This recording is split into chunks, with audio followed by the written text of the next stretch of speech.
Hey, Exactly. folks, you've joined me mid-conversation with Ann Reid, showing off for Ann Reid Show merch, showing off her very subtle hat. And those who watch The Left Hook know about, I think a week and a half ago, Joanne joined me, and we were talking about the mediocracy, and specifically referring to affirmative action for conservative men, and how the world's worst, most terrible, most unqualified white men and a few white women have failed up in the Trump administration. And oh boy, hit dogs holler. And the tears that flowed were enough to fill the nation's cracker barrels. Joy, did you expect nearly 9 days of nonstop headlines and coverage as the economy is tanking, as measles is skyrocketing, as the Epstein scandal is exploding, as Donald Trump's cankles are swollen? Right wing, after Sydney Sweeney and before Cracker Barrel, they filled their grievance for 9 days. I got every day. I got, these Google alerts. New York Post, Daily Mail, Daily Wire. Jesse Waters did a segment on us, and fee fi fo fum how they proved the case because they were so pissed off, and they focused on one segment where you talked about Elvis. Yeah. Joanne Reid, you hit a raw nerve. Your response? It is amazing to me. You texted me on day 8, I think, that we were chatting about this in text, and I'm like, they're still pissed. I was like, let me go look because I'll be honest, MAGA. I really don't pay that much attention to you. I kind of do the coverage and I cover Trump and everything, but you're whining and crying. I already have children. I raised 3 humans. I'm not going to raise you as well. I'm not your mom. Okay. I don't have to listen to your crying. But then when I went and looked at it, I was actually amazed. I cannot believe they devoted this much time to this. And when you said that term, hit dogs will holler, that is exactly it. Because as many times as I have been called DEI or an affirmative action baby and all that, you know what I never get? Mad. Because I actually am very much in favor of DEI. I don't take that as an insult because I understand that that means that I'm just damn excellent and innovative. And yeah, I am DEI. I'm bringing diversity, and that's bringing something great. You're not insulting me. If you say, oh, you're an affirmative action person that got into Harvard, I'm like, yeah, I got into Harvard with affirmative action and Yale and Brown and also, Vassar, in the University of Denver, because I was like a great, smart student, and affirmative action mean they wanted me. So the bottom line is, if you hear somebody say mediocre white men, and you excellent, and you are fabulous, and you are qualified, and you're awesome, you're gonna go damn straight. Because they're not talking about you. If you hear mediocre white men and you freak out, you're telling on yourself. It was a 9-day freakout, folks, a 9-day freakout. And you went after one of their kings. I'm not talking about John Wayne. I'm not talking about Gary Cooper. I'm not talking about Donald Trump. You went after Elvis. And I think that's very instructive. Why do you think they flipped out over the comment you made about Elvis? Yeah, and I had all these people being like, well, the song that the black lady was singing was written by white men. How about that? But I think they might have been Jewish. So I don't think that, I'm not sure y'all would be excited about that either because they're also considered diversity. I think what it is that Elvis Presley, in a lot of ways, I think epitomizes the success of a cultural appropriation for them, right? Yeah. For them, for right wingers, for conservatives, they need him to be the king of rock and roll the same way they can't allow Beyonce to be a country music artist Mm. because they appropriated these things and now they want to cosplay that they created them. You know what I mean? They own them. They are them. Um, and I think when you prick that bubble, they can't tolerate it. They can't admit it. It would hurt too much to admit that rock and roll was created by Black people, because that would mean that white people are not the masters of the universe. And there's something about the way that white Americans have been acculturated is to say, who said this the other day?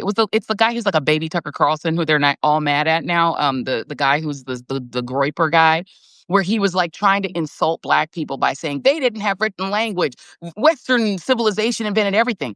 That is what a lot of white Americans believe, that Western civilization invented everything, that nothing was invented by people who aren't white, and that Black people and brown people and Muslims and Asians all just should be thankful to be in the presence of white people, you know? But the fact is, lots of different people created lots of different things. Yes, white Americans, white Europeans created lots of interesting and exciting things. So did Africans, so did Chinese people, so did Muslims, so did Arabs. Lots of people created things. But when you are acculturated to believe that only Western Europe Yep. created all the things, you actually can't tolerate the idea that anyone else created anything or that you have just appropriated things. Look at every TikTok dance. A Black person does it, a white young lady redoes it, and then she's all of a sudden on, late night, like she did it. But they You're not making that up. You're literally not making that up. look, I'll never forget. It was it was Busta Rhymes doing that breathless rap when he was joined Chris Brown. I'm forgetting the name of the song, and he was so fast. And then there was a white woman and her husband who did like the same type of rap, and she was really fast. And Ellen DeGeneres brought her on and said, "Wow, you were so wow. good." And I was Yeah. like, "Well, yeah, she did a really good job, but." It literally was Busta Rhymes who did it, right? Lit- And then you also see with rock and roll, even the people, the musicians acknowledge this type of scaffolding approach to civilization, right? yeah. Where we are the beneficiaries of each of our tribes and groups' advances, right? We build upon each other. So, like you mentioned, the Muslims, when literally Europe was in the Dark Ages, folks, it was so bad Come they called it the Dark Ages. Yes. The candle of scientific and intellectual revolution at that time was within Muslim Iraq, Baghdad. It wasn't called Iraq at the time, but modern day Baghdad, and also modern day Spain. You had the Cordova Empire. So we build on each other. And then you had even, Keith Richards. He said, man, no Chuck Berry, no me. You had John Lennon and Paul McCartney saying, we were just trying to copy Chuck Berry. So the foundation of rock and roll music and so much of American culture is rooted in immigrants and Black people. And I think you're absolutely right, is it destroys the myth that they keep deluding themselves with of white supremacy, right? Which is also, folks, why they need anti-Semitism, right? Mm, How is it possible that a Black could become president? How is it possible that a Joy Reid or a Muslim or an Asian could come to this country and survive? The replacement theory, the yeah. deep state run by the Jews. It's the Jews, you see. Yeah. They're so smart. They're so diabolical that they're the head, the nerve center, and they are using the Blacks, who are, of course, as we know, are inferior, and the Muslims and the Latinos to replace white folks. I'm not That's making this up, folks. that's their This theory. is part and parcel of the white replacement, the great replacement, the white genocide theory, which is always rooted in anti-Semitism. There's no other way. How the Blacks with the different craniums and with the different type of intellectual capabilities based on genetics You're right. and IQ, there's no way that a Joy Reid can run circles around us or a Warbalat Ali can run circles without us without DEI. Right. And it's the Jews and George Soros who are the ones using these gays and these women and these Blacks. That makes That's it. sense. That explains it. And it's right. If you go back, like even to the 1800s, it was Europeans looked upon America and they said this country has no original culture. It's just everyone was sort of dressed up like Europeans and trying to mimic European culture and mimic the sort of royalty and sort of court system of Europe and of England, and they were just sort of copycats, right? If you look at the Gilded Age, that's a great show, by the way. Watch the Gilded Age. But you can see the way Americans in the late 18th century were sort of copying Europe and trying to sort of dress like and be like Europeans. They didn't have anything original.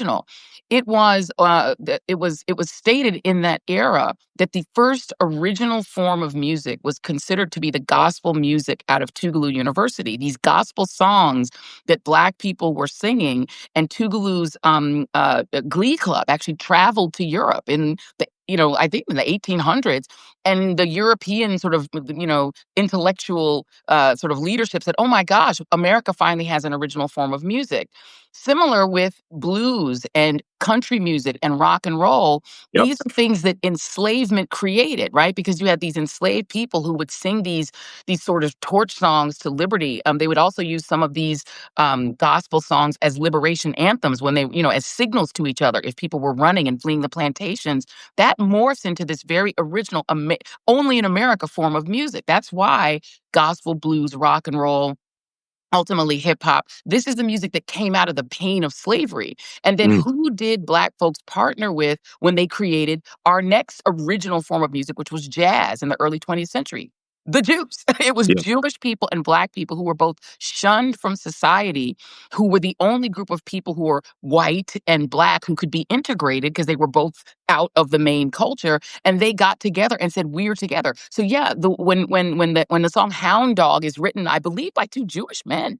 You had a lot of Jewish men that were writing the kind of jazz music that Ella Fitzgerald is then singing, and so you had this sort of Jewish Black mashup culture in rock and roll that was considered subversive to the point where Henry Ford tried to ban this music. He believed that jazz and blues were demonic because they came from the Jews and the Blacks. And so Henry Ford, who's one of our greatest inventors, and again, I'm going to give him credit. He was not mediocre in terms of his ability to create the automobile superstructure system, okay? So but he was also terrified of this other culture. And he wanted it banned so much that he said, we need to create our own form of culture. And basically, they created square dancing as a counter to jazz and blues. They said, we need square dancing. Let's try to get every child in America to do that, this square dance, to the point where it became inculcated in our school system, to the point where when I was growing up, we had to learn square dancing at school. And most kids who grew up in my era, I'm Generation X, had to learn square dancing because they were trying to force this to be our culture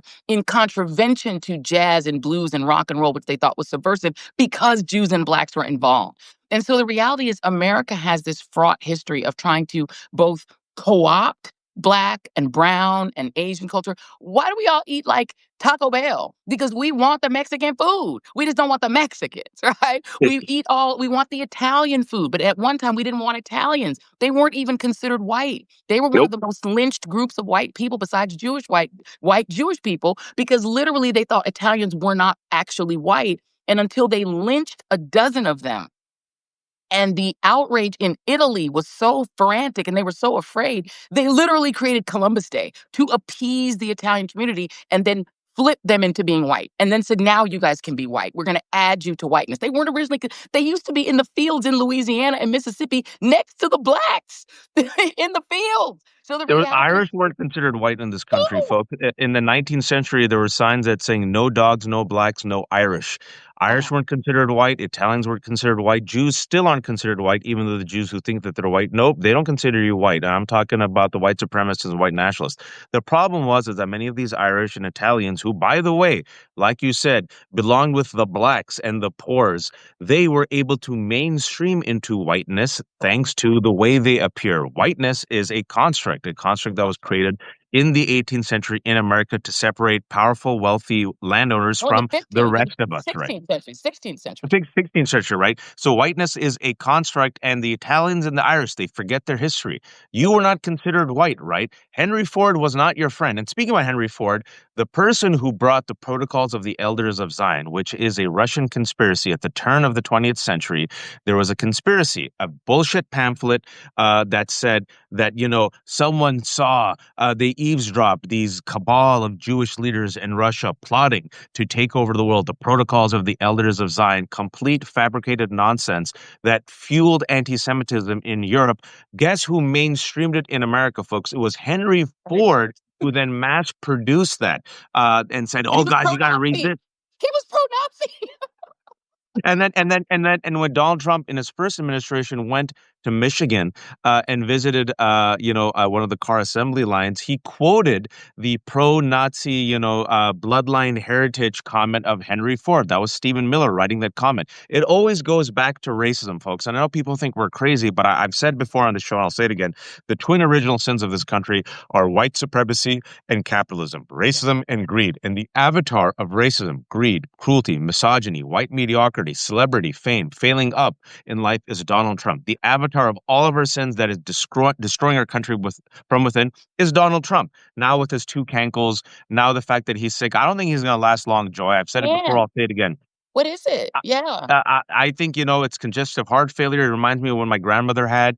He doesn't look right. He looks blotchy. His face is drooping. And that's why they're marching towards authoritarianism. And the way they're doing it is to cultural rage and cultural grievance. Yes. Since we've talked, literally hit dogs holler. Literally, they're proving our own thesis. As the country's falling apart, your comments on Cracker Barrel. First of all, I'm very uncomfortable with the name that it's called Cracker Barrel, and I don't know why it's called Cracker Barrel. I've never understood it. They used to have a lot of racism in there, and used to be a little off to try to go in Cracker Barrel as a Black person. So it's a little weird for me. But look, if they want to change their logo, change their logo. The flip out by the right over the fact that there's not going to be a Black man next to the barrel anymore, it again shows what's wrong with y'all. The white man next to the barrel. Is he white or Black? Oh, okay, I thought White. it was a Black man. It was a white man. Oh, okay. Well, then why y'all even mad? It's not even a Black. It's not even like Aunt Jemima. Like, Because they wait, it's a Black replaced the man. white man. The white man is now gone, and the Is barrel that is now it? gone. What? They're mad Yeah, because the white man ain't next. It's a white man by the barrel. yeah, What is and then they had to bring him back 2 days ago. Cracker Barrel's like, whoa, whoa, whoa, okay, because MAGA was boycotting their favorite restaurant apparently, where Byron Donalds, who calls Donald Trump his daddy, found Jesus. Not making up. That was a tweet. He found Jesus in the at a Byron Donalds found Jesus in the parking lot of a Cracker Barrel. Folks, What they listen. 12? What are you, a baby? What's wrong with y'all? I feel like you guys, do you not understand you can't afford your rent? You can't afford your rent. Your gas is going through the roof. Y'all farms are gonna go out of business because there's no more USAID. He's destroying the economy, and y'all worried about the man next to the barrel. Do you really have this much time on your hands? Y'all must be real rich. And the reality too of the mediocracy piece. To go back to it just for a moment, Yeah, please. the the reason that white supremacy defends mediocrity among white people is because the goal is to say to Black, brown, Muslim, Asian, other people, no matter how outstanding you are, the most mediocre, unschooled white man is better than you, has more rights than you, and is more of a citizen than you. But what that does to white people is it dampens even their drive for excellence. You're actually hurting yourself because what you're saying is you don't even have to be excellent to get these jobs. You can just be Pete Hegseth and be the Secretary of Defense and replace Yep. a Black four-star general because in white supremacy, a TV host from Fox is better than a Black four-star general, and the Black four-star general is by definition a quote-unquote DEI hire and is not qualified. Lisa Cook at the Fed is a criminal, and she's called that by a literal criminal, Donald Trump, but she has to be a criminal. He's not going to go after the white guy at the top. He's going to go after Lisa Cook and make up some sort of crimey thing against her because he's a criminal. But she's got to go because she's inherently unqualified because she's a Black woman. They only are going there. They literally have gone into the military history of the United States and deleted the Black people. They had to put Jackie Robinson back, but they've even edited what they've put back because they cannot allow young white men to lionize a Black person. There can't be Black heroes. Heroes must be white and male, period. Yes, and Lisa Cook is suing, and she should. Heroes must be white and male. Otherwise, what else do you tell young white kids that you're also telling not to go to college, right? They are telling white men and women, don't go to college. College is a scam. And they're also telling them you're better than every college educated Black man. You'll get more opportunity than every college educated white man, or we'll just put you in ICE and you can beat the hell out of every brown person you see. This country has a history of desiring the labor of non-white people. We brought Chinese men over to build the railroads, but we didn't want Chinese women to come with them, so because we didn't want them to produce more Chinese people. We didn't want the Chinese population, but we wanted their labor. We wanted Puerto Rico so we could have their cheap labor, but we didn't want them to be full citizens or to have a state. We want the labor of Blacks, but we don't want them to be president, CEO of a company. We don't want them to be news anchors. We just want your labor. Everyone who isn't white, we want your labor, but not you, right? We didn't mind Indian immigrants coming in and boosting Silicon Valley but don't try to stay and have more Indians. Don't try to be here and make more brown people, because now we don't want your ass. Get out. We just want you to work here and leave. And Trump signaled this when he said, we're going to take care of our farmers. We're going to make sure they own their laborers. They want back indentured servitude. There What you go. people like Trump and his billionaire friends want is the system they had at the start, where if you weren't a white landowning rich man, and I mean poor whites didn't get nothing either. If you Nope. weren't a rich landowning white man, you were a non-citizen. You were a laborer. You were a cog in the wheel. And what I would say to white folks, don't get mad at me and Wajahat for pointing out the mediocrity. Fight the mediocrity, because it's your enemy too. Because number one, they're telling your children not to go to college. They're telling your children they don't have to be excellent to get opportunity. Then they will be unprepared and ill-prepared when they do get opportunities. The guy from the Real World Boston is not good at running transportation, but they've told him, all you need to do is be a white man, bro. Just get in there and you can do this. They told Donald Trump, you're good at being president. You're a white man. They're telling themselves lies that are destroying their own lives, their own businesses, and their own country. Amen. Preach. And I give you RFK Jr. killing our nation's children. RFK Jr. right now, and thank God there's a woman standing up to him and saying, no, I won't resign. A qualified woman, Dr. Erica McAnterfer, who's the commissioner of BLS. Donald Trump didn't like the reports that made him look mediocre. So what did he do? He replaced her with a Nazi living unqualified man, EJ Antoni. You look at Pete Hegseth, completely unqualified, but he's a reek who scrubs the military of the DI accomplishments, not just Jackie Robinson, not just Tuskegee Airmen, not just literally the erasure of transgender people, but the Navajo code talkers. Yes. Because, folks, the only person who saved America, restored America, redeemed America, makes America great is white men, which is why, as he erased those names and tried to erase those names, he brought back Confederate white men to name the buildings and the bridges and the statues and the forts. These racist traitors, I always want to remind people, who lost a war. In order for me and Joy to get a statue named after us, we would have to create statues. That is mediocrity, right? The fact that these were racist slavers who lost the war, Pete Hegseth and all these mediocre white men who cry over Cracker Barrel like, that's our hero. We're gonna bring those names back in. We're gonna scrub the women and the blacks. We're gonna remove the Smithsonian exhibit of all the history that makes us uncomfortable because of our fragile feelings. And we want to feel great again, even if it comes at the expense of Americans losing their health care, Americans losing their jobs, of immigrants not coming to America, not spending their money, of people literally being sick, being tired, dying earlier, dying sooner. And then because of the lack of opportunities, because of poverty, because of drugs and fentanyl, guess where they're going to go, folks? 80% of incarcerated people in America are poor. And what is the company that just stocks skyrocketed on election night? Private prisons. And guess what? Detention centers are being built. Prisons are being built. That belly has to be filled. It's going to be not just black and brown bodies, but poor whites are going to fill the belly of those private detention centers. And the rich are going to get richer. Everyone else is going to get poorer. And they're going to have their indentured servitude in the form of free, imprisoned, incarcerated labor. It's happening right in front of your face. That's our new business. The biggest job, sort of job creator at this moment is ICE. And remember that the reason that we have police, right? The original police force were slave catchers. And what they would do is they take poor whites, right? They would say, you poor whites, we're not going to give you opportunity or money or land, but you go catch those slaves and we'll give you a bounty. And then that morphed into the quote unquote the whites who were not wanted. Italians and Irish proliferated in the police force, particularly Irish, because they themselves were considered a second-tier class. But they pushed them into this field in which they could brutalize Black people. Policing was literally made to keep track of, track, detain, arrest, and chase Black people. And they were like, we will let Irish people do it because we don't want to do it. We don't want to deal with them. And they themselves were an underclass. The same with Italians. They said, now we're going to push you and make you the underclass that will police the Blacks. It was always created to protect rich white people from all of the rest of us.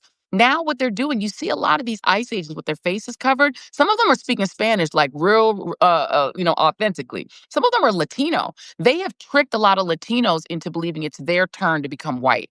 And they think they can now buy themselves into whiteness by being against even their own family members, even their own cousins, even the people who look just like them who are trying to come in too. And now they're finding out the leopards are eating their face because they were singing, "I will vote, ding, ding, ding, ding, for Donald Trump." And then Trump said, "Yeah, I don't like y'all neither. You're brown, get out." Because the reality is they can't make the math work to maintain the white majority in the country. 2045 is coming, and you can't, they think they can deport and detain and incarcerate enough brown people. And where are you going to get your numbers? The biggest groups of people with that asylum free pass to stay are Venezuelans and Cubans. So you need numbers. They can't get enough numbers with Mexican Americans because 75% or more of Mexican Americans are born here.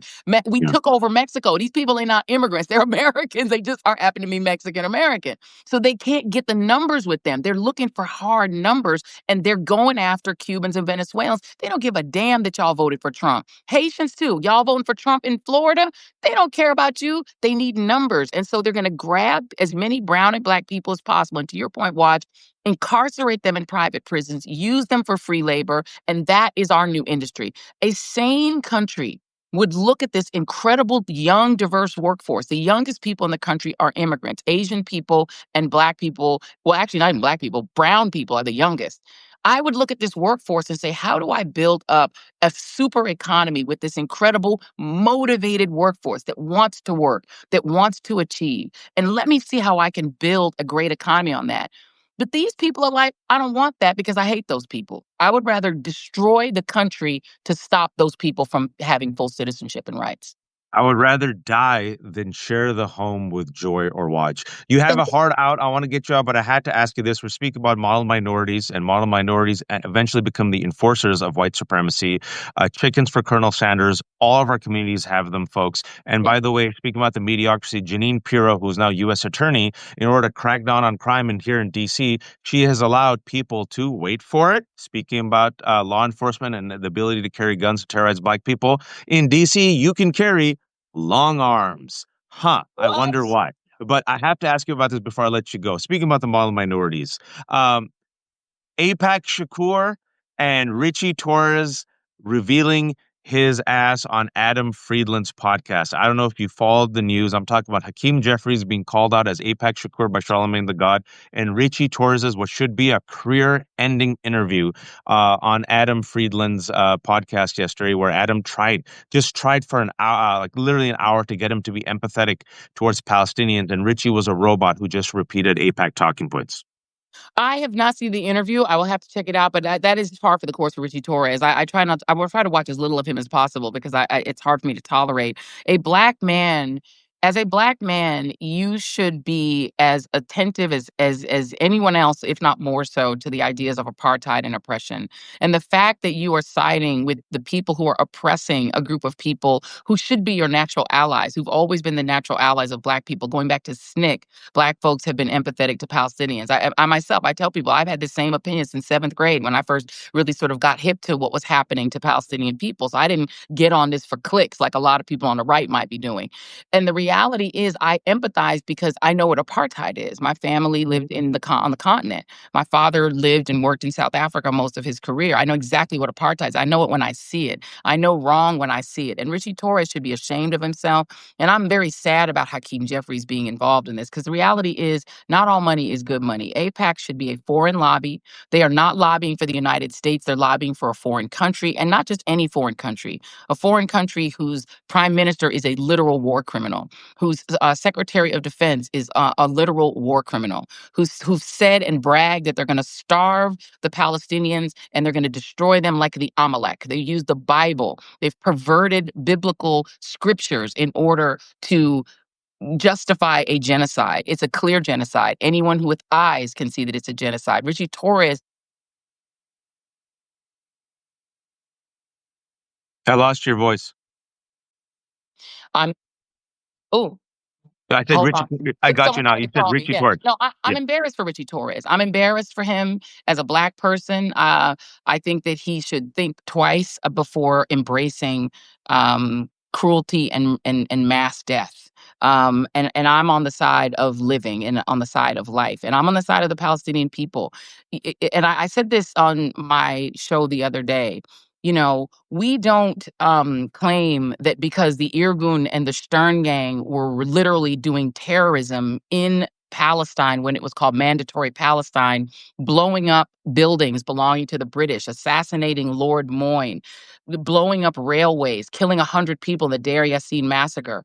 We don't say that because terrorism was there before even Israel's founding, and then two people, one who was in the Irgun as a young man and one who was in the Stern Gang, Yitzhak Shamir and Menachem Begin, we don't say that we would have justified Britain carpet bombing Tel Aviv and carpet bombing Jerusalem at that time. We wouldn't have given Britain a free pass if they bombed every school, every kibbutz, every hospital, killed every journalist that they saw, and said there were, that there were Irgun and Stern Gang cameras. Therefore, we had to blow up some a cameraman or a journalist.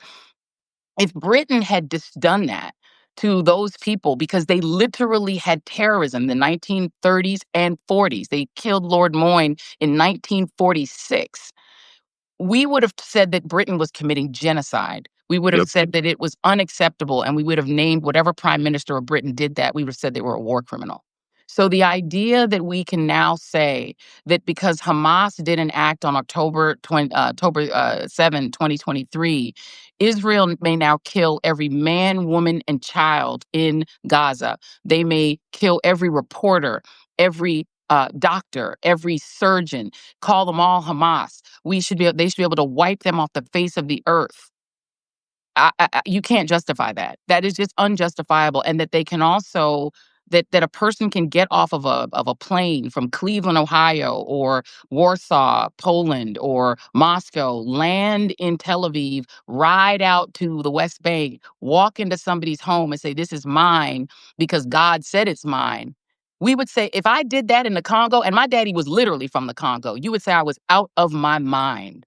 If I showed up in Ghana, where my mother's ancestors were enslaved, were stolen from slavery, but I went and said, "Honey, I'm home. I'm back. This farm is now mine. God said it's mine. There's something in the scriptures I can find that said it's mine, and I'm taking it. Get the hell out." If I did that, you would think I was insane.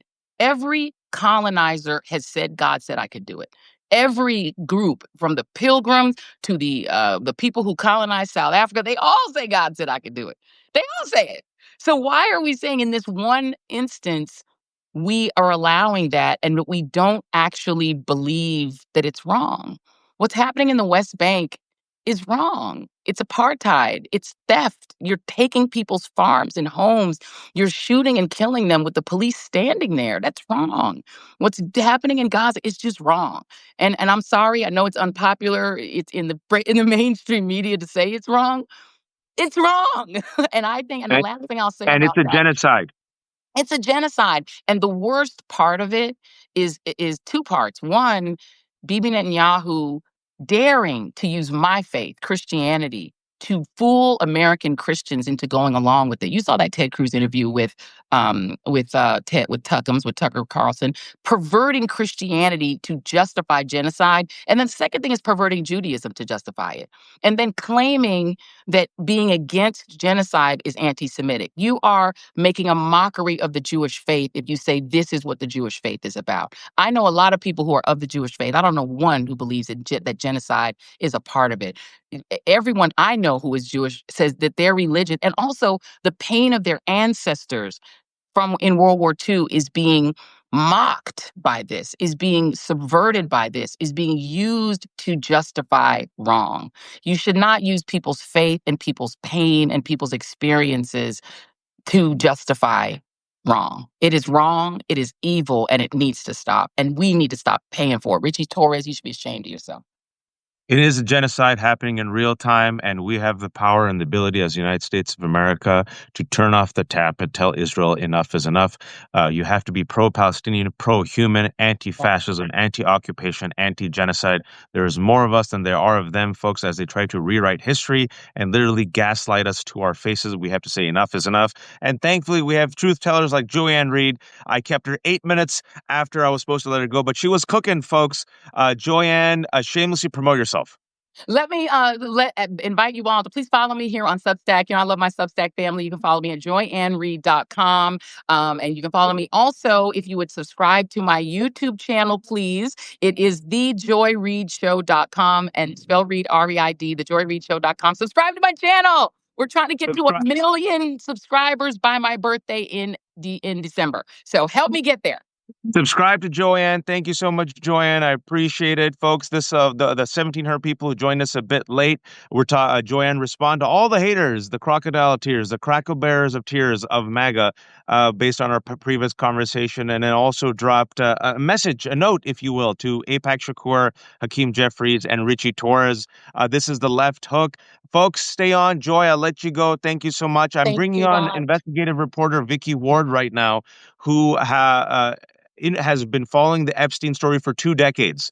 And she was the one who actually wrote the story about the Farmer sisters, one of the victims of Jeffrey Epstein. But when Vicky first wrote it about 20 years ago in the Vanity Fair, Jeffrey Epstein threatened Vicky, who was pregnant at the time with kids, threatened Vanity Fair. And then all mentions of the victims, the Farmer sisters, were completely removed. Vicky, I was just telling people about your background and your history. Ann Reid was on. We have 1,700 people. And I decided instead of doing a brand new one, I'm just going to keep rolling. So Vicky Ward is the investigative reporter. I was telling people about how you tried over 20 years ago to tell the world about Jeffrey Epstein, the pedophile, how the Farmer sisters reached out to you, how you included their on-the-record testimony about how they were abused, not just by Jeffrey Epstein, folks. It's very important. Ghislaine Maxwell, not just Jeffrey Epstein, but Ghislaine Maxwell, who stalked them, groomed them, and also, according to the Farmer sister, also raped them. Virginia Giuffre also said that Ghislaine Maxwell, who was the one who spotted her at Mar-a-Lago, she trusted Ghislaine Maxwell. She was polished. She's a woman. She said, "Trust me. Oh, I'll go work for Jeffrey Epstein. He's a great guy." And along with Jeffrey, she also molested this girl, Virginia Giuffre, who died by suicide in April. And I've had Vicky on twice before. Vicky's been following the stories for a while. She sat there through Ghislaine Maxwell's entire trial. She came out with an audiobook called Chasing Gazelle. And she also, Vicky, is the best-selling author of a really great book that came out last month, The Idaho Four, which she co-wrote with James Patterson, An American Tragedy. And that is about how a young white man was radicalized towards violence. Oh, that happens a lot. And the tragedy in Idaho, this incel movement. But I brought her because it's been a while since I've talked to her about all the latest developments on the Epstein case. And I want to keep the focus, Vicky, on the Epstein scandal that Donald Trump is desperately trying to distract us from. But it ain't working. Vicky, I'm sure you saw the transcripts. I'm sure you heard of James Comer asking for more information. Your take on what was revealed in the transcripts of the conversation between Ghislaine Maxwell and Todd Blanche, who, by the way, was not the prosecutor. That was Maureen Comey. She was fired. And Todd Blanche is the Deputy Attorney General, also previously Donald Trump's attorney. It is very unusual for a Deputy Attorney General to leave his office, fly all the way to Florida, sit for 2 days with Ghislaine Maxwell, and then less than a week later, Ghislaine Maxwell, Vicky, was somehow magically, no one knows why, transferred to a minimum security camp in Texas. I yield the floor to you, Vicky. Thank you, Wash. So I've been taking a few days to do this properly, to really go through those transcripts of those 2-day interviews between Todd Blanche and Ghislaine Maxwell, because hopefully I should be able to, publish my newsletter on this in the next 24 hours. But I think great. Given that I have made a podcast series about Ghislaine Maxwell, and I do know her. It might be worthwhile for people to read it. So look, I mean, you and I talk, Watch. I think that I did think that there could be some value in interviewing Ghislaine Maxwell, problematic, deeply problematic as that is for what it says about our system of justice and the clear quid pro quo that seems to have happened, giving her, transferring her to a club fed for having agreed to talk to a man who was the president's personal attorney with a condition of immunity. But I had hope from a journalistic perspective that she would and could provide answers about the deep state, which is what Trump's base is all riled up about when it comes to Epstein, with some justification. Why is it that this guy evaded justice for so long? Who were the people that he knew? How did influence get wielded? Whose money was funding him? The soft power network, all of that. The problem is that what she said raised more questions than it answered, right? I mean, first of all, she absolutely brilliantly reframed the entire conversation, not as if this was a convicted felon, convicted of really horrendous sex crimes against her own gender, children. This was a sophisticated, educated, privileged woman who got young girls to trust her to bring, precisely because of her background and her gender, to then bring them into Epstein's orbit. So, what she has been convicted of is particularly heinous.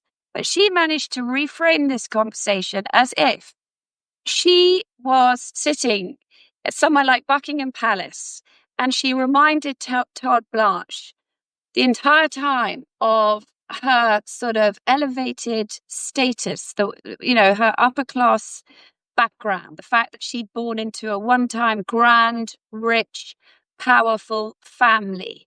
And he never once corrected her.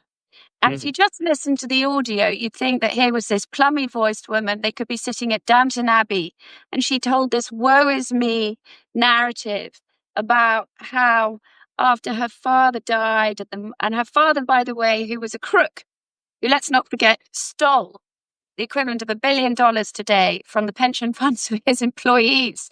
This was discovered after he was found dead floating in the water around his magnificent yacht. She kicked off by reminding Todd Blanche, and implicitly, I'm sure, President Trump, who knew her father, of how, in her eyes, what a great man, an interesting man her father had been, how he had not been, she said, attached to money. How he had been.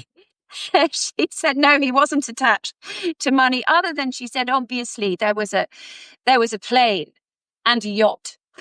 and Todd Blanche. I mean, which one of us doesn't have a yacht and a plane and $1 billion, Vicky? Come on. Well, and so, and on she rolls, and you would think, listening to her, that this was all, that what had happened to her was some dreadful misunderstanding based on the fact that people don't really understand how the British upper classes live today and the dreadful social pressures that had been on her after her father died and there was no money, and how vulnerable she'd been to Jeffrey Epstein, on and on. It was really remarkable. And what was really remarkable was that Todd Blanche let it roll uninterrupted.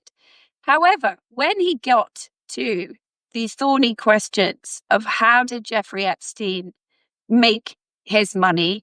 Was he working for intelligence? Did he blackmail his clients? Her answers were extraordinary. They were fantastical. She went into some story about El Chapo. And she said, she likened it to, she understood it, that Epstein had told her that if El Chapo had money stolen by a rival drugs cartel, then Epstein would have offered his services to go and recover the stolen money, but he would have, instead of returning all the money, taken a percentage of it as his payment.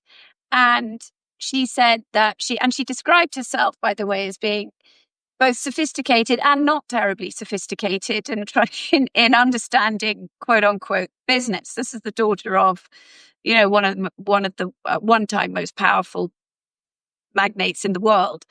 And when asked, so she said, this is what Jeffrey Epstein told her that he did before she met him. And then when Todd Blanche said, so what did he then do for men like Leslie Wexner and Leon Black? She said it was something similar, which again just raises more questions. So does Les Wexner and Leon Black, do they want to go before Congress and explain who was stealing money from them and why they needed Jeffrey Epstein to go and retrieve it and take a flat fee? I mean, I think Ron Wyden, Senator Ron Wyden, who has been looking the money. Yes, will also be going through this transcript like me with a fine tooth comb. Can you, Vicky, for what's common to us isn't common to other people, just so the names that you dropped are big names. Leslie Wexner, CEO of Victoria's Secret, billionaire, a man who gifted, and no one knows to this day why, Jeffrey Epstein for $0, gifted him the plum jewel of Manhattan real estate, his $77 million townhouse. He gave to Jeffrey Epstein folks for free, as one does. And then also he told Jeffrey Epstein, you know what? You get power of attorney over in my entire estate. No one to this day has asked why Leslie Wexner, who's a very intelligent man, who's still very much alive, gave Jeffrey Epstein his $77 million townhouse and power of attorney. And then Leon Black is another billionaire who is the co-founder of Apollo Global Management. And we still don't know why Leon Black, a billionaire, allowed this guy who has no real discernible talent, was a college dropout, access to so much wealth. But continue, just to connect the dots for people who don't know, Vicky. Well, and you would have thought, I mean, that would have been a great question for Todd Blanche to have asked Ghislaine Maxwell. Well, why on earth do you think Leslie Wexner gave Jeffrey Epstein power of attorney? He didn't go that far. But the other thing that's important to remember about Leslie Wexner is that after Jeffrey Epstein died, Wexner publicly said that he had severed ties from Epstein 10 years or so previously because Epstein had stolen $60 million from him. Again, this would have been something that Todd Blanche could have asked Ghislaine Maxwell about. But no curiosity, though. None. But he didn't go there. And she kind of cut him off by sort of saying, I've read these reports that Jeffrey Epstein was a grifter, but I don't know anything about that. She gave us no insight at all into why Alex Acosta, then back in the day, the U.S. attorney in Miami, did this extraordinary plea deal with Jeffrey Epstein, whereby he evaded federal charges and got a cushy slap on the wrist, went to prison for a year, barely, except, pleading guilty to state charges. In her telling, she knew nothing about it and she wasn't questioned. I mean, it was as if she was living in a parallel universe, except that she was still on Jeffrey Epstein's payroll. That was another thing where her memory was extraordinarily selective. And again, Todd Blanche was so derelict in his duties. She said that she was paid $250,000 a year salary by Jeffrey Epstein. And that even when she had left his universe, he continued to pay her. And even when he went to jail in 2009, he continued to pay her, except she didn't really understand why he was going to jail and had no knowledge or any of this. So when Todd Blanche said, so what was the $30 million that was mentioned in your criminal trial. What was that for? Well, then she had some extraordinary story as to how Jeffrey Epstein was sort of putting money into entities that bore her name, but to pay for the helicopter that she flew, but it wasn't really her money. I mean, and so we were asked to accept all of that. Then we got to the question of intelligence. She said that yes, her father had worked, she said, for British intelligence. That is I suspect true. It's well documented, but it only tells a fraction of the story. Robert Maxwell was a double, if not triple, agent, and that and is buried in Israel on the Mount of Olives. That's not normal if you're only a British intelligence agent. That's something that the Israelis do for somebody that they consider a national hero. And it's well documented, and I've reported this in Chasing Ghislaine, that Robert Maxwell was very involved in moving money around in Iran-Contra and the Iraq-Iran war, shuffling money between Middle Eastern countries and the Eastern Bloc and the British and the Americans. When she was then, she was very quick to say she'd no idea about Jeffrey Epstein's ties to intelligence. She doubted it because she thought he would have bragged about it if it had been true. Well, again, this completely flies in the face of what I've reported on this, which is I've never suggested, and I don't think anybody has, that Jeffrey Epstein was on the payroll of an intelligence agency for any country.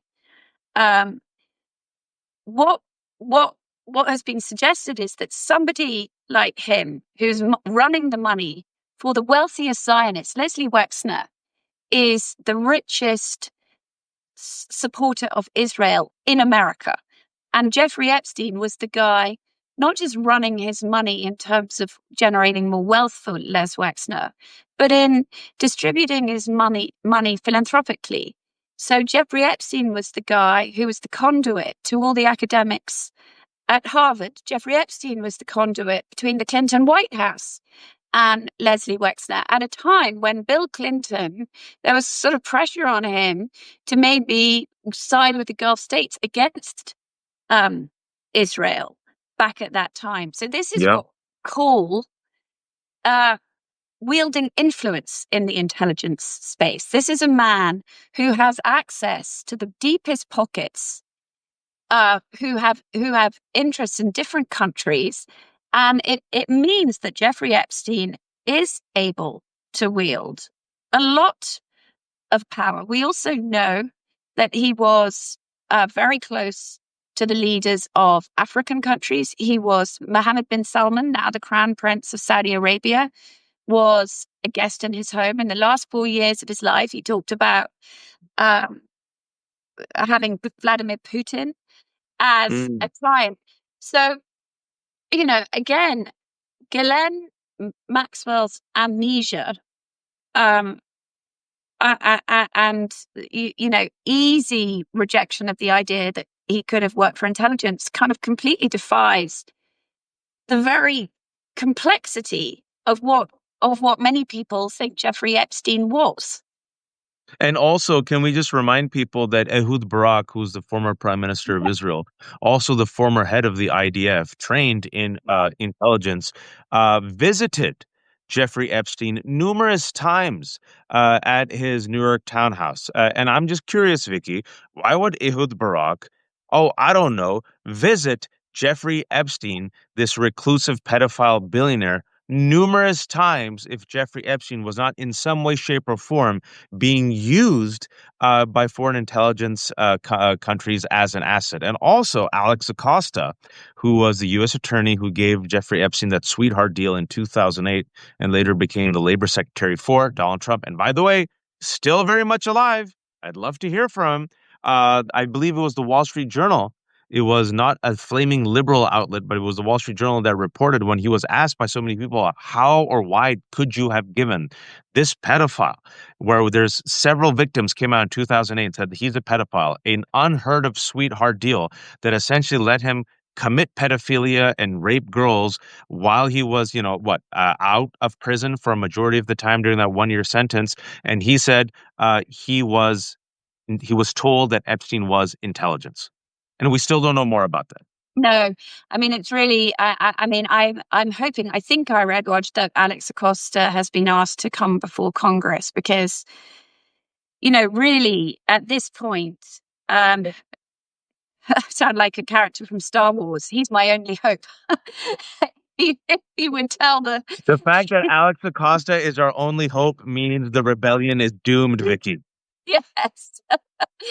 So anyway, I've been going through the Maxwell transcripts, and I mean, it's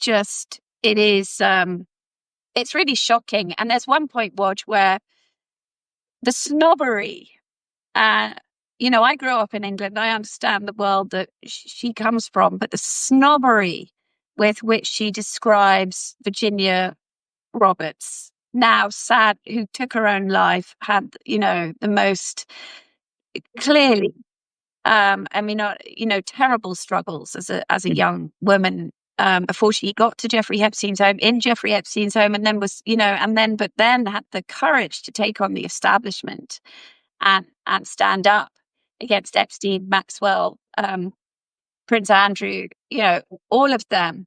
I mean, and Ghislaine talks about this woman as, she says to Todd Blanche, so, and I'm paraphrasing a little bit, oh, well, she fell into drugs. And I mean, you must know, how unreliable people and, who are involved in drugs are. I see a lot of them in Tallahassee, as if she's not discussing that the Tallahassee she's in is, is a prison. I mean, the entitlement was so jarring, and Todd Blanche never called her on it. It was horrendous, actually. Really, really horrendous. And Virginia Giuffre, I think I'm glad you're talking about her because we have to focus it on the victims. Virginia Giuffre was a teenager who was employed at Mar-a-Lago. She was a spa attendant because her father used to manage properties for Donald Trump. And Ghislaine Maxwell, who was visiting Mar-a-Lago, saw this young woman allegedly just reading this book on massages. And she said, oh, you'd be really great. And why don't you just come to us and Jeffrey, he's a great guy, and then we'll help you and we'll set you up. And she goes, really? She goes, yeah. And then Donald Trump, the only time he's talked in any way, shape, or form about the victims was a couple of weeks ago when he was asked, well, what was the falling out between you and Jeffrey Epstein? He goes, when he was asked again after his trip from Europe, he said, he stole property from me. And the property that he was referring to was a 6-year-old girl, Virginia Giuffre, who later, and if I think I'm quoting her exactly verbatim, Vicky, when she pointed the finger to Prince Andrews and these other powerful men, including Jeffrey Epstein, she goes, I was passed around like a platter of fruit to these powerful men. And this woman, naturally, if you can imagine that happening to you, died allegedly by suicide in April. And so just the way that Maxwell and the way that Trump talk about Virginia Giuffre, Vicky, it's infuriating. And it just shows a window into how they look at women and girls. That's what's interesting about it is the window into the mentality. That is what I found so illuminating. The complete entitlement, the arrogance, the snobbery. At one point, I think, she said to Todd Blanche, well, I'm so square.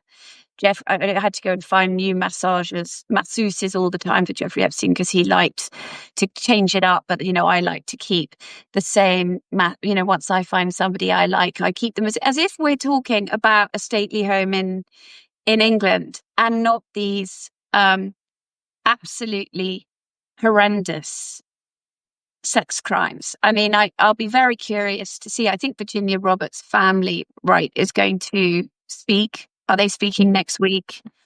Because I'm sure that they listened to this and were completely outraged. By the way, and Ghislaine Maxwell, the other thing that she did, she completely denied having gone to Mar-a-Lago and recruited Virginia Roberts. Well, I'm pretty sure, because I sat through her criminal trial, that is absolutely concretely documented.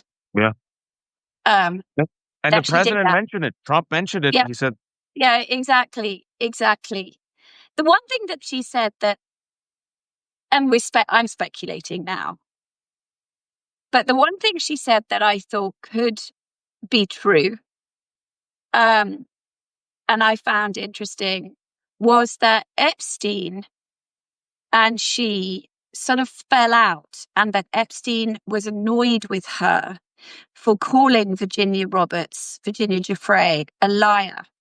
Because when she did that, she brought Ghislaine Maxwell. I mean, that was the moment where they began this massive civil litigation battle, which ended up getting settled. But it was everything that was in that case was the backbone then for the criminal charges against Epstein. And then when he died, against Ghislaine Maxwell.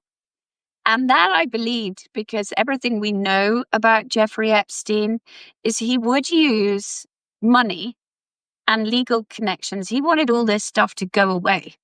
He didn't want all this stuff in the public eye. So I actually do believe that he was probably very ticked at Ghislaine Maxwell for choosing to fight Virginia Giuffre on that. I do believe that. And Alan Dershowitz has said in the past that Jeffrey Epstein offered, he wanted to go around paying guys, he wanted to settle that, if they had been named by any of the victims, he would rather pay their legal fees and have the whole thing go away. And obviously that isn't what happened here. And, another thing that she mentioned, which was interesting that grabbed the headlines, is she didn't think Jeffrey killed himself. Why do you think she slipped that in? Oh, because, she's very smart. One, it keeps her relevant. Okay. I mean, it's that's clickbait. Now it keeps, and anything that keeps her in the headlines is probably good for her at this point. She needs to matter in order for Trump to consider pardoning her. He needs to think that she's a person of importance to him politically. I'm sure, again, the arrogant tone, the framing of that whole interview is sort of disbelief. I mean, she talks about the fact she was stunned when she was arrested, couldn't believe why the government would have any interest in her. So I think it tracks that she probably thought, well, why would Jeffrey Epstein kill himself? I mean, you could see she was struggling with the idea that he was really guilty of anything. I mean, the way she put it, he was a man who took testosterone and grew and got a little bit unwell. Was the way her framing of all of this. And again, where was Todd Blanche with his questions? I mean, it was pathetic. Well, it should have been Maureen Comey, but Maureen Comey, the prosecutor, was fired, folks. And the question is, why was she fired? And like Vicky said, where was Todd Blanche with his questions? Well, Todd Blanche shouldn't have been there, because Todd Blanche, before he became the deputy attorney general, was Donald Trump's personal attorney. So just to keep the timeline fresh, Wall Street Journal publishes that bombshell article that says that Ghislaine Maxwell had compiled a birthday book for Jeffrey Epstein's 50th birthday, getting, personal notes from very famous people, including Donald Trump. Donald Trump was really pissed off, spends the entire day trying to convince the Wall Street Journal editor not to publish the story. She publishes the story. He threatens to sue. He does sue. Wall Street Journal says, go ahead and sue. We stand by our story. And then another article drops where they list names and Donald Trump. And specifically, they say they have actually the goods. And then another story drops where they say that the Attorney General, Pam Bondi, had actually told Donald Trump in May that he's all up in the files, which means, folks, when he was asked about it, I believe in Next Month by ABC News, he lied. He openly lied to the American public when he was asked, like, are you in the files? He goes, oh, no, Pam's doing a fantastic work, and no, I'm not in it. So number one, he's lying. Number two, what we've been witnessing for this whole summer is a cover-up. Number three, Comey gets fired. Todd Blanche goes there, Vicky.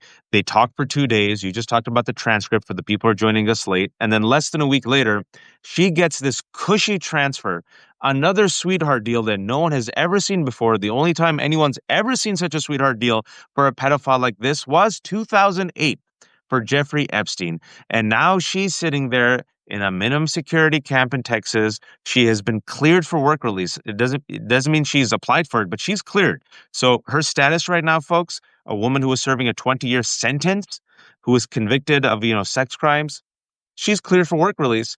And I want to ask you, Michael Wolff told me, well, and thank you so much for connecting us. That was due to Vicky. She connected me with Michael. That interview's up.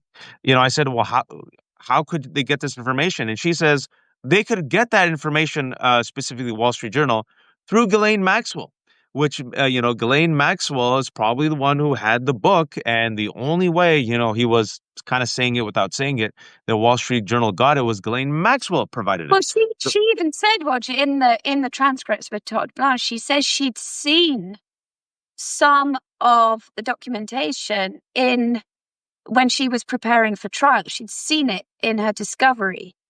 She said that, and then she had again this case of selective amnesia. When asked, "Well, do you remember having anything to do with Trump's submission to the birthday?" But well, no. But definitely that came out of legal discovery. I mean, the Wall Street Journal has been really, really good in terms of their reporting on this. I mean, they have all the way through, whether it's the court cases involving Jess Staley, the former JP Morgan banker who, was in long-term communication and emails with Jeffrey Epstein and ended up having to step down from running Barclays Bank, whether it was the lawsuits around the Virgin Islands and JP Morgan or Deutsche Bank. The Wall Street Journal somebody has been leaking to them. Yep. A lot of documents. And I'm sure that the birthday book was part of Ghislaine Maxwell's legal discovery, and somebody handed that over to them. So that makes I'm sure Michael's right on that.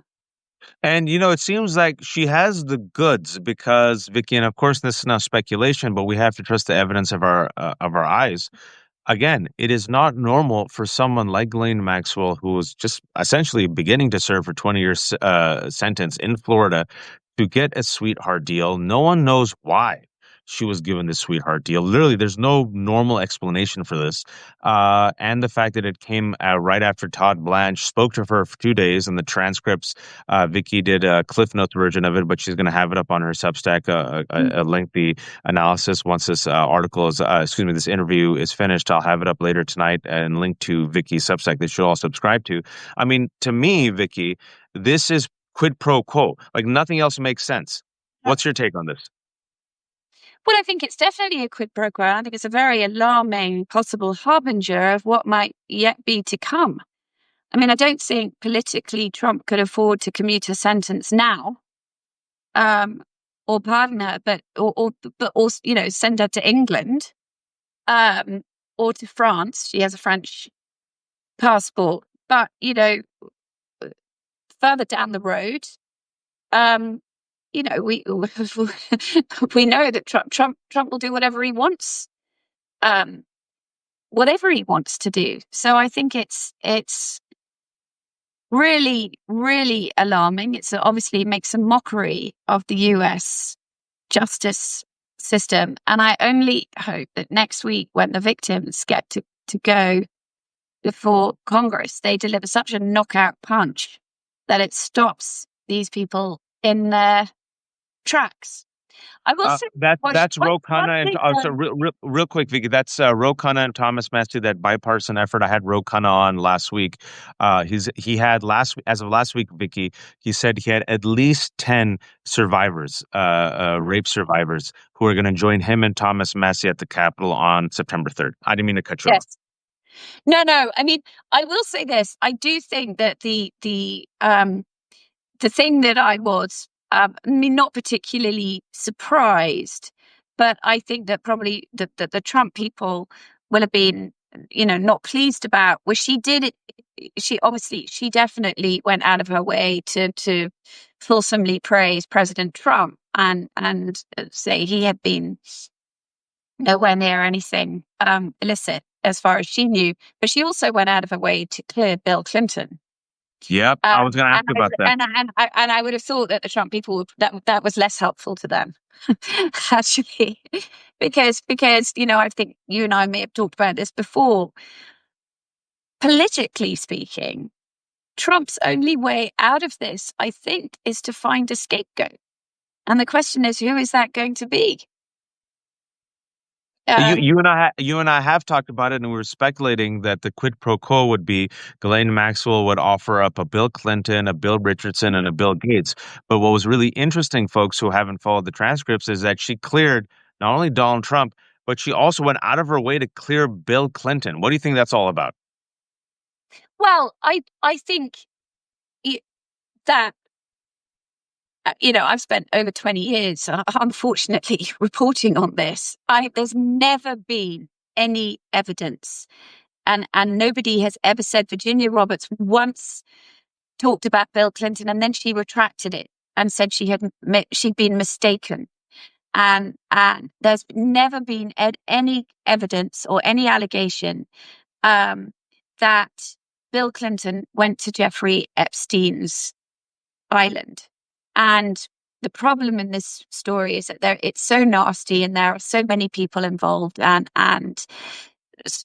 lots of people did go on people's planes, that it's easy to conflate one thing with something else. But I'm not surprised that she did clear Bill Clinton, because is it you or me who's freezing? Because there's just no evidence to suggest that Bill Clinton ever went to Jeffrey Epstein's island, and yet that is something that gets talked about as if it were fact, and it's just not true. But she also cleared, most importantly, Donald Trump. And what's your take on that? That Donald Trump she said she never saw Donald Trump do anything. Just anything bad. And when I was talking to Michael Wolff, and I've talked to you before, I said, okay, Michael, take us to the timeline. They've known each other since the late 80s. Michael said that Donald and Epstein used to party together in the 90s. And specifically, their main goal was to go after models. And the reason was, in the 90s, getting models was seen as the major accomplishment. That was like, when you were the man. And I said, well, what were the age of these models? And Michael said 14 to 20. And then we realized, of course, that Epstein had a modeling agency, and briefly Donald Trump had a modeling agency, and Donald Trump had taken over Miss Universe, which has Miss USA and Miss Teen USA. And then allegations of Donald Trump as a grown man going into the dressing room of the Miss Teen USA, and those women saying, well, those girls saying, we found it very creepy. And the fact that Donald Trump has sexualized his own daughter many times, and the fact that Donald Trump used to point at girls ages 12 and saying, in 10 years, I'll be dating her. And the fact that he's had 24 credible accusations of sexual assault. He's been held liable for sexually assaulting E. Jean Carroll, and on and on and on. So her saying that she never saw Donald Trump do anything with Jeffrey Epstein. And by the way, in 2002, I believe it was, 2002, when we have the audio clip where he said, oh, Jeffrey Epstein, fantastic, terrific guy. He likes girls. I heard he likes them a bit young, though. It defies credibility to me, Vicky, that Trump had no idea. I told Joy Reid, who just had on yesterday, that, Paolo Zampoli who is now in Trump's administration. He's the UN ambassador for something. He owned a modeling agency. He was the person who introduced Donald Trump to Melania. Melania was part of Paolo's modeling agency, and Paolo Zamboli's biggest client back then was Leslie Wexner, because Leslie Wexner owned Victoria's Secret. So, yes, this is all wheels within wheels. But watch. Again, going back to how Ghislaine Maxwell reframed the narrative in those transcripts, she didn't talk about any of that. She talked about meeting Trump with her father, when her father was somebody who Donald Trump would have really wanted to suck up to, because Robert Maxwell owned the New York Daily News. And, and Trump has always had a hotline into page 6 at the New York Post, that made it, when he was a New York real estate developer, it was a huge part of his branding effort, was knowing all the journalists. And definitely he would, and so Maxwell was a man, and Ghislaine was very clever. She talked about how close Robert Maxwell, her father, had been to Ivana Trump. We were in a different time warp from, the Melania and all of that, because Ivana and Robert Maxwell both were born in Czechoslovakia. And then when I thought it was very clever when she said, and I always thought of Donald Trump as a gentleman. When you say gentleman in a plummy British upper class accent, it's quite effective. Again, we're back to Downton Abbey. So Trump will have loved that. And it was taking the narrative away from all the tawdry models and all the stuff you just talked about, which is, of course, was the real basis of Trump's friendship with Jeffrey Epstein, and casting the story as something completely else altogether. Different wife. This was about power and gentility, and It's so, if you really step back, it's so infuriating that it becomes laughable. Laughable not because it's funny, but laughable because as the human emotion, that's all that you have left with, that it's so absurd that in order to have some catharsis, you have to just laugh at it, because otherwise it's overwhelming that this has been happening since the 90s. He's a terrible person. He's partied with Epstein. It's all out there. We have his rhetoric. We have his trips. We have videos. We have photos. We have audio. We have Jeffrey Epstein saying he was Donald Trump's closest friend. We have the victims, thanks to you and others. The victims were always suppressed because Jeffrey Epstein pressured, like I said, folks, so the 2,500 people joining us, Vicky, more than 2 decades ago, was about to break the story because the Farmer sisters who were victims on the record went to Vicky. Vicky was pregnant with twins at the time, included it in what was supposed to be this initial puff piece on Jeffrey Epstein, but it ended, thanks in Vicky's hands, it became a substantive piece about how this guy's... But minus the farmers. Because the Vanity Fair, the editor of Vanity Fair, Graydon Carter, was threatened, and then at the last second, Vicky tell him what happened. You thought the Farmer sister was like, "Yay, the expose," and then you were pregnant and you got the magazine. When I saw the Fun for Daddy and they were taken out of it, and I was beside myself because they were on the record, and Jeffrey Epstein and Ghislaine Maxwell knew what they had alleged, and so the way you protect people who come forward and make those kind of allegations is by printing the allegations. If you don't print the allegations, it puts them in a horrendous position. And I was told, it's better as a business story. It was absurd. Years later, Graydon Carter changed his tune and said, it's because I was a terrible reporter and we didn't have the reporting. We did have the reporting. We had many people backing up what the farmers had said contemporaneously. We absolutely did. This was a deliberate editorial decision. And it was unfathomable. But I have printed before on my Substack, and I can reprint it again. Because Jeffrey Epstein threatened me when I was reporting this piece, the lawyers told me to start recording him. We don't normally do that, but we didn't.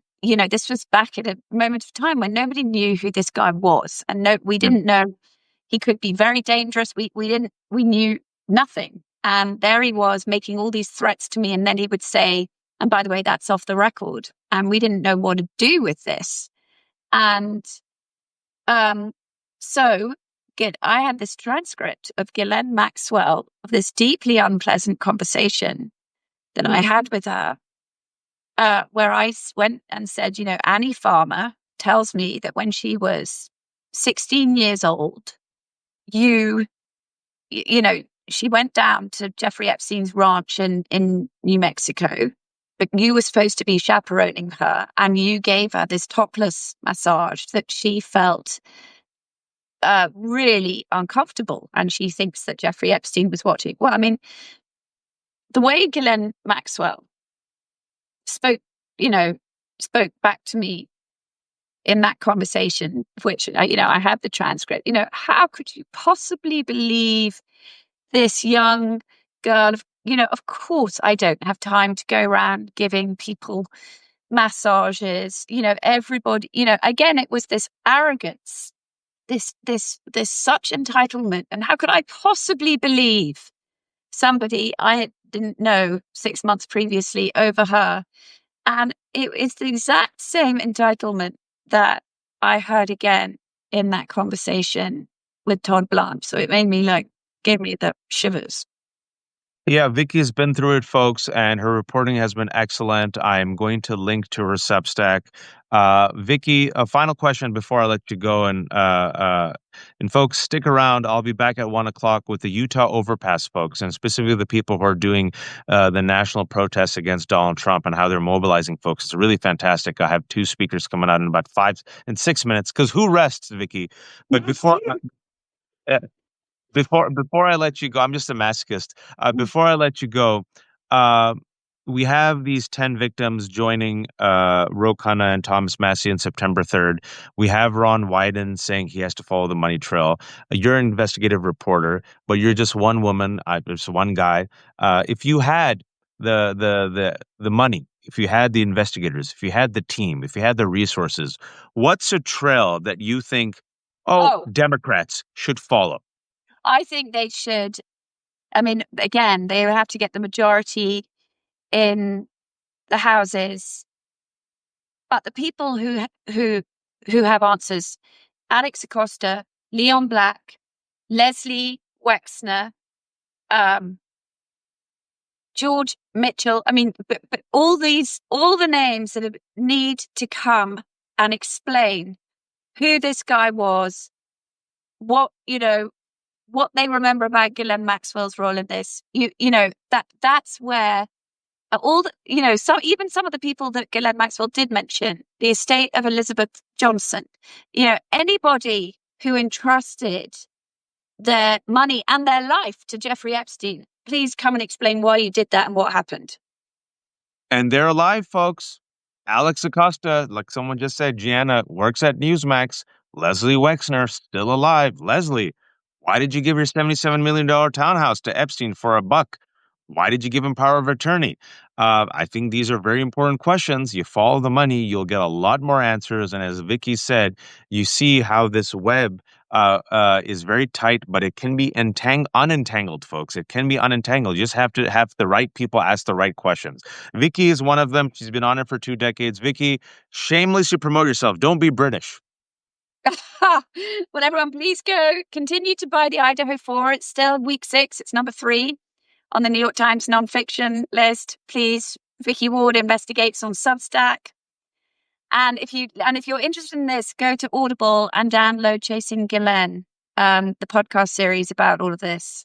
Because it's the most in-depth reporting that has been done on the men and the money around Jeffrey Epstein.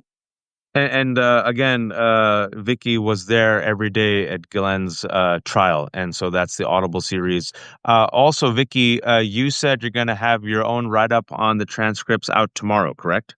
Yes, in the next. Yes, I'm nearly done. Yes, in the next 24 hours. Yeah. Okay, so I'm gonna just let me know, and I'll update the Well, piece once it's out to link to it. For the 2,500 people who joined us, I'm talking to Vicky Ward. Vicky Ward has been on the Epstein story for 2 decades. While she was pregnant, she wrote a piece with the Farmer Sisters, who came on the record exposing Epstein as a pedophile. That piece was spiked by Vanity Fair because of Epstein's threats.